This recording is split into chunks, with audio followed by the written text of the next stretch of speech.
Make in India 2014లో ప్రధాని మోదీ ఆధ్వర్యంలోని కేంద్ర ప్రభుత్వం లాంచ్ చేసిన ఈ స్కీమ్ సెప్టెంబర్ 25కు 10 ఏళ్లు పూర్తి చేసుకుంది. తయారీ రంగంలో భారత్ను అగ్రగామిగా నిలపడమే లక్ష్యంగా కేంద్రం ఈ మేక్ ఇన్ ఇండియాను తీసుకువచ్చింది.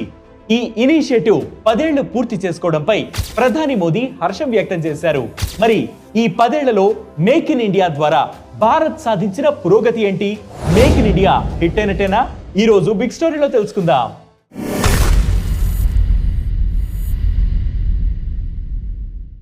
విదేశీ ప్రభావాన్ని తగ్గించి తయారీ రంగంలో భారత్ టాప్ గా నిలవడమే లక్ష్యంగా కేంద్రం ఈ స్కీమ్ ని తీసుకువచ్చింది.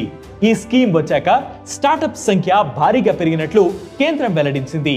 2014లో స్టార్టప్ సంఖ్య సుమారు 350 ఉండగా ఇప్పుడు స్టార్టప్ ఇండియా ప్రోగ్రామ్ లో రిజిస్టర్ అయిన సంస్థల సంఖ్య 1,48,000కు చేరింది.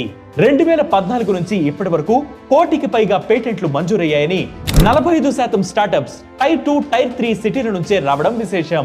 ఈ 10 ఏళ్లలో స్టార్టప్స్ వల్ల దాదాపు 15 లక్షల ఉద్యోగాలు వచ్చాయని కేంద్రం వెల్లడించింది. ఈ మేక్ ఇన్ ఇండియా స్కీమ్ వల్ల మైక్రో, స్మాల్ అండ్ మీడియం ఎంటర్ప్రైజెస్లు సైతం వృద్ధి చెందాయని పేర్కొంది. ఉద్యమ్ పోర్టల్లో 4.91 కోట్ల ఎంఎస్ఎంఈలు నమోదయ్యాయని, వాటిలో 1.85 కోట్ల సంస్థలు మహిళలు నడుపుతున్నవేనని తెలిపింది.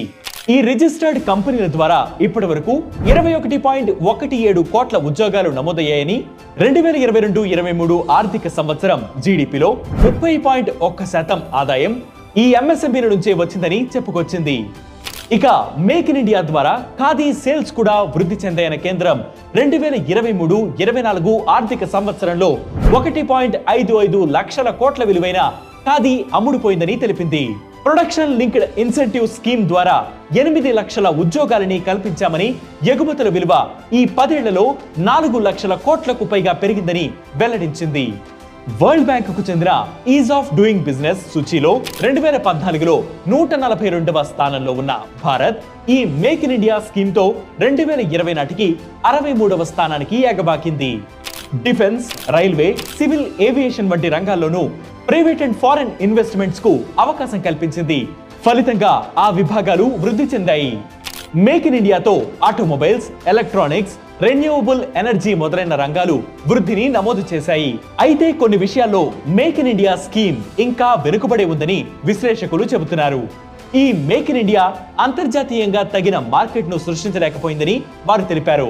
అంతేకాదు 2025 నాటికి జీడీపీలో తయారీ రంగం వాటా 25% చేర్చాలని కేంద్రం లక్ష్యంగా పెట్టుకున్నా ఇప్పుడు ఆ అవకాశాలు సన్నగిల్లాయి.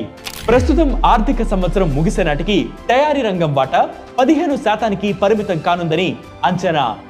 ఒకవేళ తయారీ రంగం వాటా 25% చేరి ఉంటే అదనంగా 10 కోట్ల ఉద్యోగాలు పుట్టుకొచ్చేవి.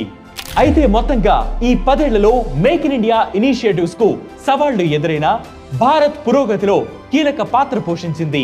కొన్ని అంశాలలో అనుకున్న లక్ష్యాలను చేరుకున్న వాటి పాలసీల్లో సవరణలు వంటి చర్యలతో ఆ సవాళ్లను అధిగమించవచ్చని నిపుణులు సూచిస్తున్నారు. ఇది వాటి బిగ్ స్టోరీ. ఇలాంటి బిగ్ స్టోరీస్ కోసం ప్రతిరోజు వేటి న్యూస్ యాప్ ని ఫాలో అవ్వండి. దాంతోపాటు వేటి న్యూస్ తెలుగు యూట్యూబ్ ఛానల్ ని సబ్స్క్రైబ్ చేయండి.